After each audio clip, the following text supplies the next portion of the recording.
माँ से ज्यादा हमारा दुख दुनिया में कोई नहीं समझ सकता है। जो महाराज बिना बोले ही अपने बच्चे की बात को समझ ले कि मेरा बच्चा भूखा है, तो वो माँ संसार में कुछ भी कर सकती है। माँ से बड़ा योद्धा दुनिया में कोई नहीं होता है, और माँ के बिना घर नहीं होता है। दुनिया में हजार रिश्ते नातेदार घर में आ जाएं, बाप हो, दादी हो, चाची हो, चाचा हो, सब कोई हो, ये जब तक कहीं माँ नहीं दिखाई देती है तब तक घर सूना सूना लगता रहता है।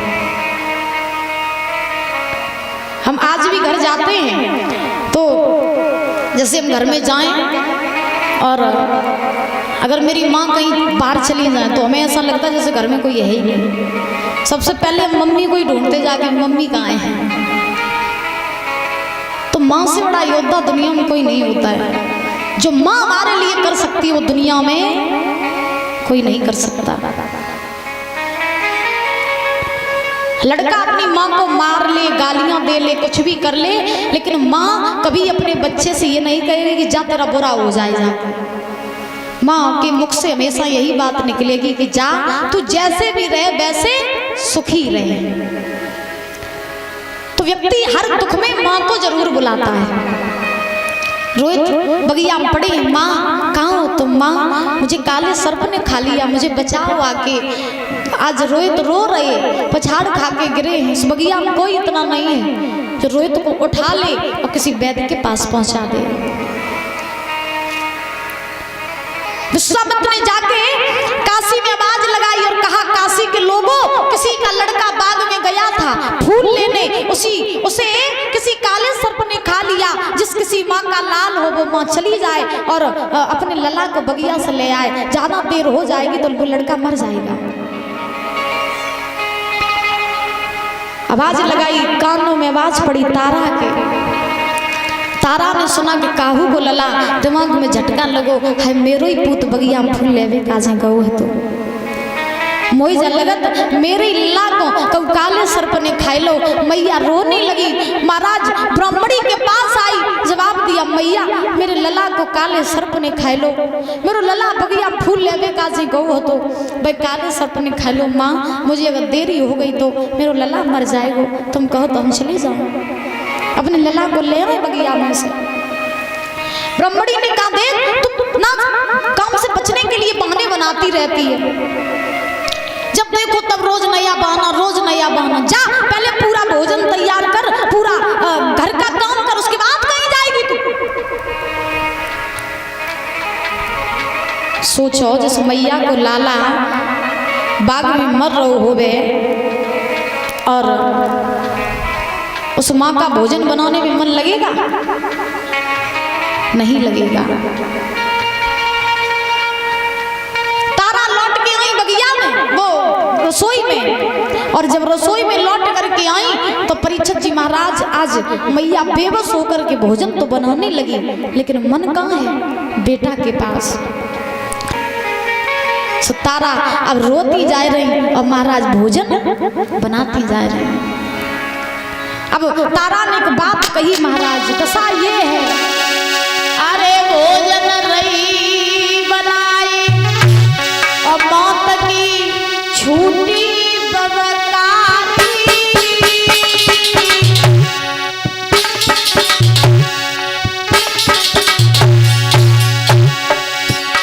ए भोजन रही बनाई मौत की छूटी बबकारी। मत जइयो हमको छोड़ अकेली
करके घर का सारा काम करके और महाराज कहाँ आई? ब्राह्मणी के पास। ब्राह्मणी के पास आई, हाथ जोड़ के बोली मैया मैंने सौरों काम कर दो, तुम कहो तो हम चले जाएं। अगर मुझे नेको देरी हुई मैया अपने लला को मुख नहीं देख पाई, और अगर आज मैंने अपना बच्चा खो दिया ना तो संसार में फिर ये मैया भी जिंदा नहीं रहेगी। चला जाने दो मुझे माँ, मुझे जाने दो ना, मुझे मत रोको, मेरा बेटा मर जाएगा, अगर उसे कुछ हो गया उसकी मैया मर जाएगी उसके बिना, मुझे जाने दो ना। ब्राह्मणी ने कहा सुन, जाना चाहती हो तो चली जा, लेकिन एक बात याद रखना, अगर तेरा लड़का मर जाए ना उसे वहीं दफना देना, मेरे घर लेके मत आना। इस मैया को लाला मर रहे हो गए और फिर दुनिया वाले ऐसे कहें तो क्या बीतेगी उस माँ की आत्मा पे। बच्चों के ऊपर जब दुख आते हैं ना तो माँ अपने ऊपर वो दुख लेने को तैयार हो जाती है। माँ का बस नहीं चलता है ना तो महाराज कभी बच्चों को कुछ होने ही ना दे।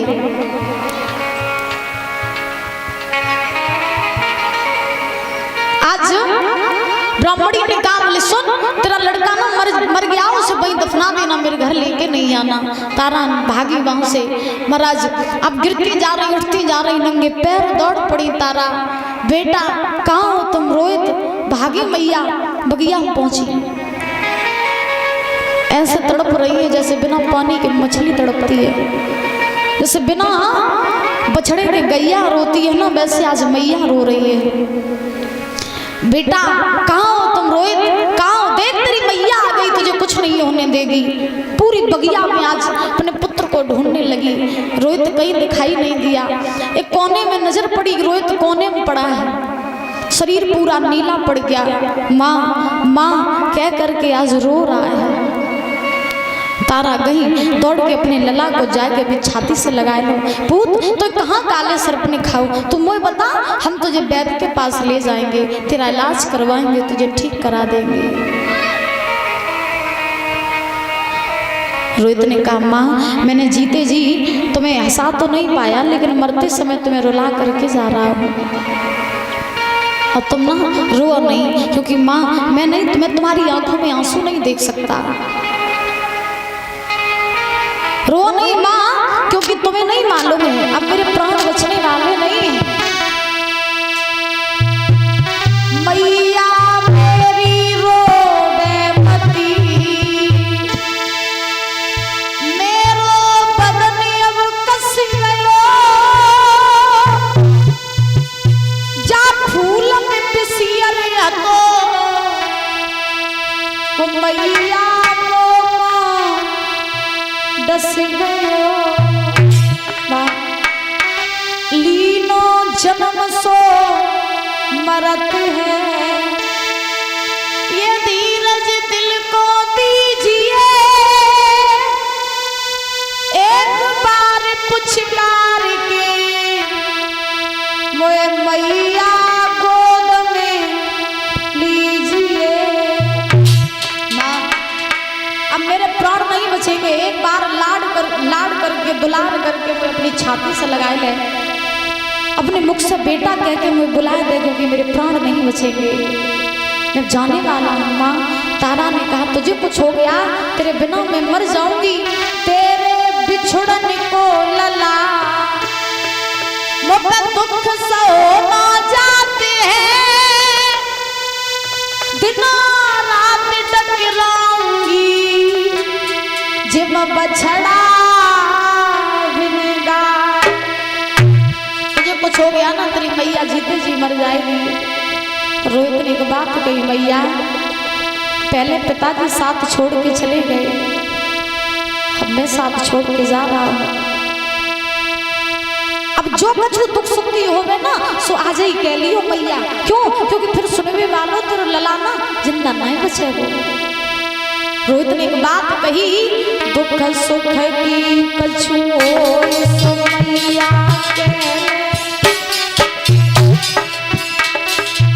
एक बार पुचकार गोद में ले ले।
महाराज ध्यान रखना।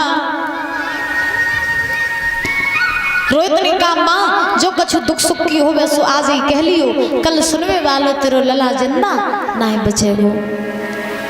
इतना कह के रोहित ने अपने प्राणों को छोड़ दिया।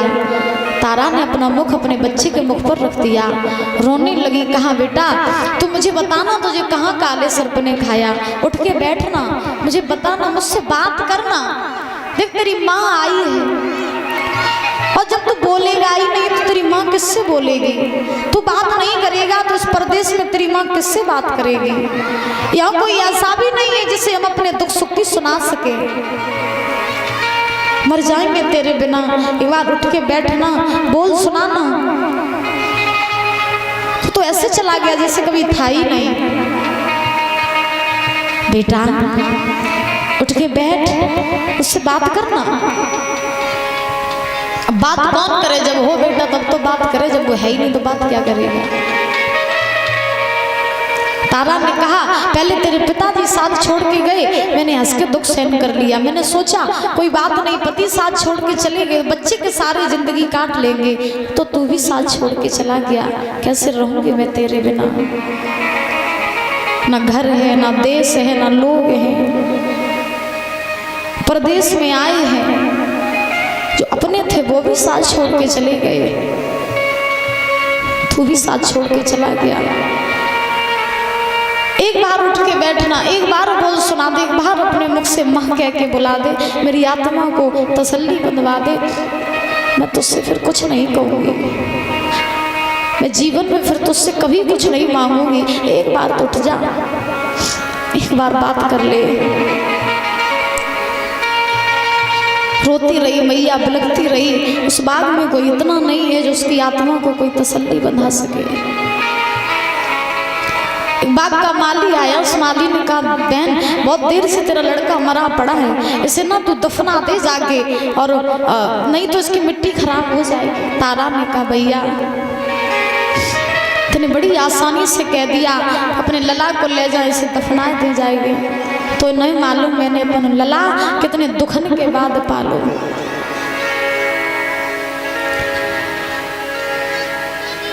और तू कह रहा है कि मुझे दफना दे जाके। आज मेरा बेटा ऐसे छोड़ के चला गया जैसे कभी था ही नहीं। कैसे रहूंगी मैं इसके बिना? ना मेरा देश है, ना घर है, ना मेरे लोग हैं। कहाँ ले जाऊं मैं? एक अबला नारी अपने बच्चे को हम कहाँ ले जाएं? कहाँ इसका अंतिम संस्कार करें? और भैया मैं वो अभागी माँ हूँ जो आज मेरा बच्चा मर गया है, लेकिन मैं इसके लिए कफन नहीं ला सकती और इसे कफन नहीं उड़ा सकती। कितना मुश्किल होता है एक माँ के लिए जब एक माँ अपने बच्चों को अपने आंखों के सामने कफन में लिपटा हुआ देखती है। दुनिया में दादा इंसान हर दुख सहन कर लेता है, लेकिन संतान का जो दुख होता है ये सबसे बड़ा दुख होता है। व्यक्ति से कभी संतान का दुख सहन नहीं होता है। आज तारा ने कहा भैया मेरे पास ना फूटी कौड़ी नहीं है जो मैं अपने पुत्र के लिए कफन ला दूं, उसे कफन उड़ा दूं। मरघट का रास्ता भी नहीं मालूम है। माली ने मरघट का रास्ता बताया कि सीधे चले जाओ तो ये मरघट मिल जाएगा। तारा ने अपने पुत्र की लाश को उठाया, मरघट की तरफ चल दी। गिरती जा रही, उठती जा रही, मरघट पर पहुंची। उसी मरघट पर पहुंची जिस मरघट की रखवाली हरिश्चंद्र कर रहे थे। हरिश्चंद्र ने तारा को देखा, तारा ने हरिश्चंद्र को देखा। हरिश्चंद्र ने तारा से पूछा तुम यहाँ क्या कर रही हो?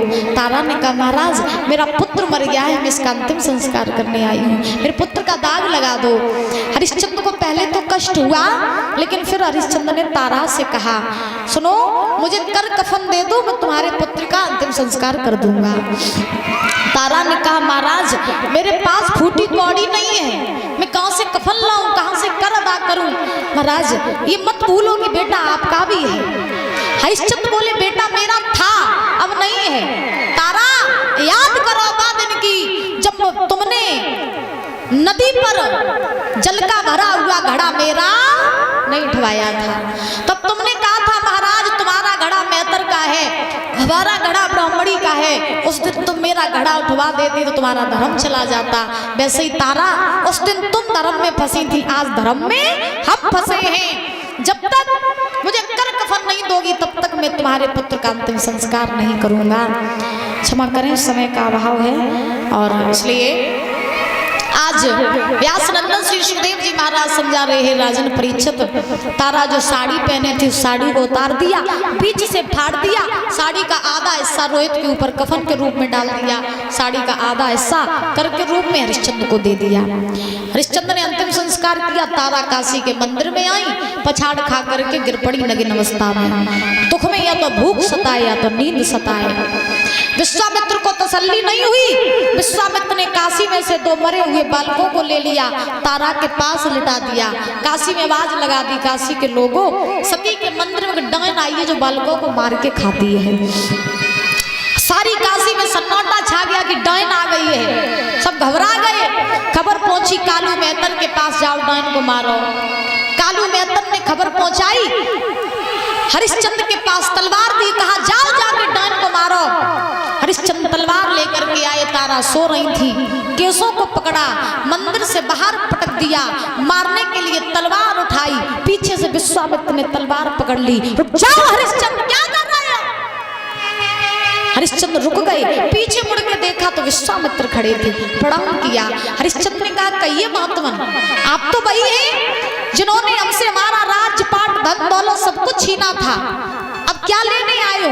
पत्नी पुत्र तुमने छीन लिए, पुत्र मर गया है, पत्नी को मारने जा रहा हूं, मैं बचाऊं, बताओ तो आपको अपने भी प्राण दे दूं। विश्वामित्र मुस्कुरा करके बोले, राजन मैं अब तुम्हें कुछ, तुमसे कुछ लेने नहीं बल्कि मैं तो तुम्हें देने आया हूं।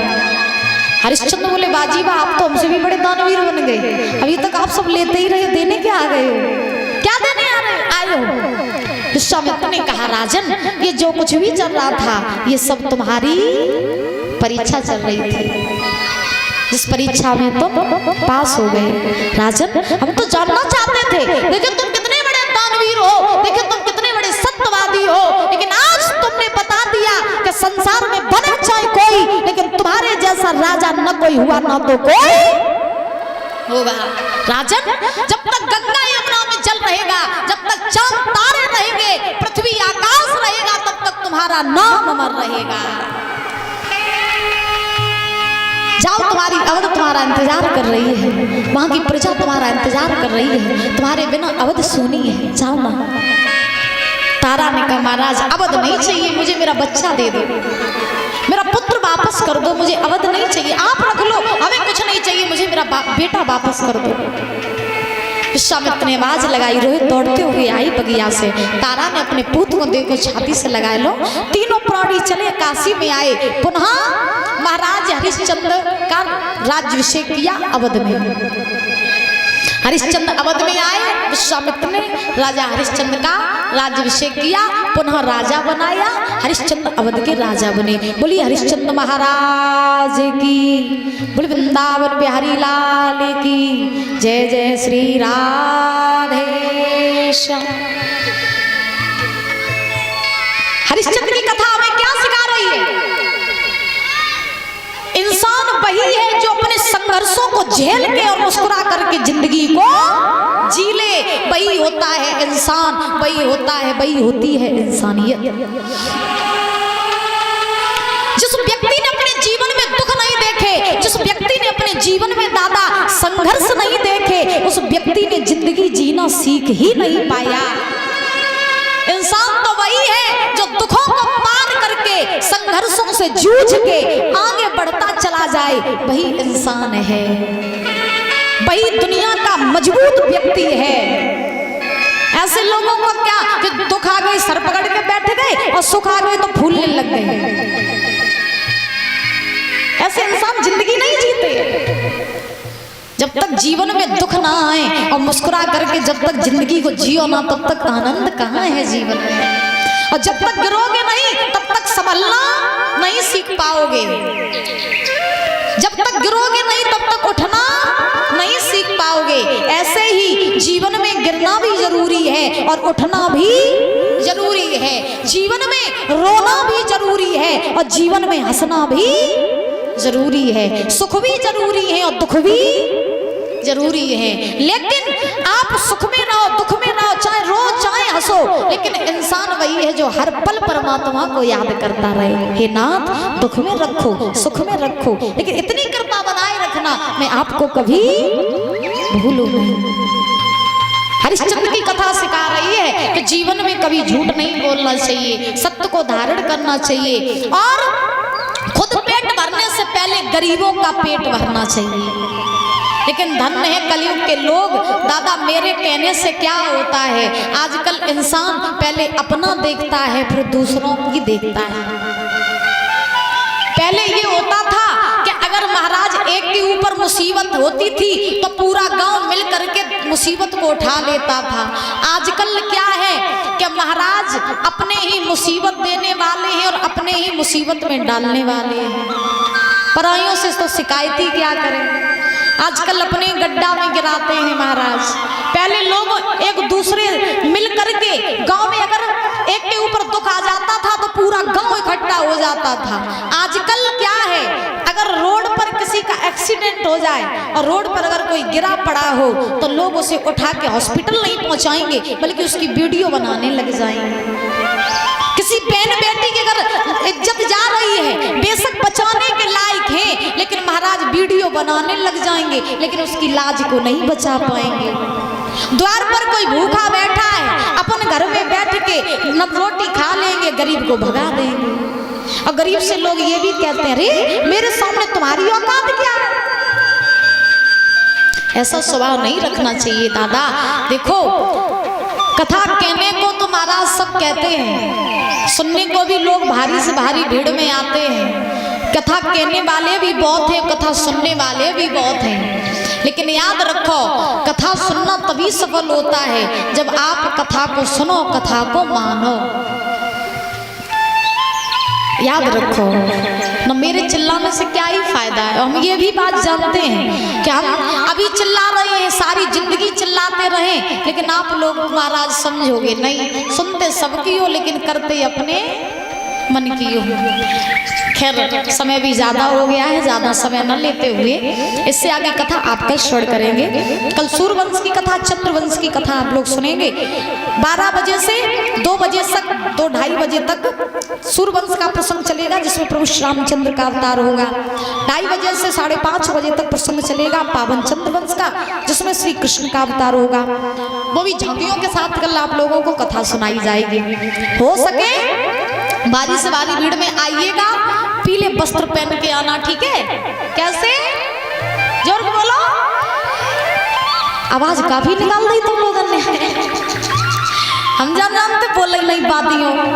पीले वस्त्र पहन के आना, अपने अपने घर से माखन मिश्री दूध, ठीक है, पंजीरी, टॉफी, बिस्किट, गुलाल और गुब्बारे उब्बारे, फूल, जो कुछ भी लाना चाहो लेकर के आना। दक्षिणा साथ लेके आना। बोली वृंदावन बिहारी लाल की, बोली गवा देवी मैया की।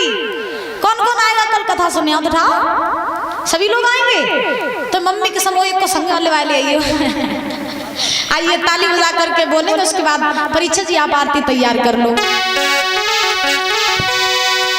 काय करे मन मानी ओ गाना, काय करे मन मानी, काय करे मन मानी ओ गाना, काय करे मन मानी।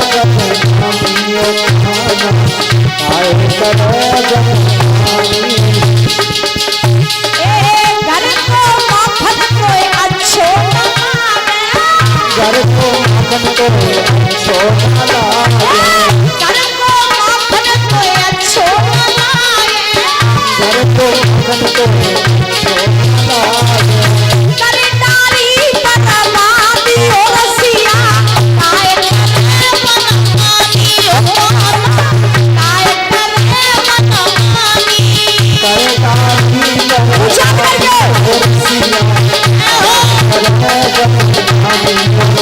Yeah.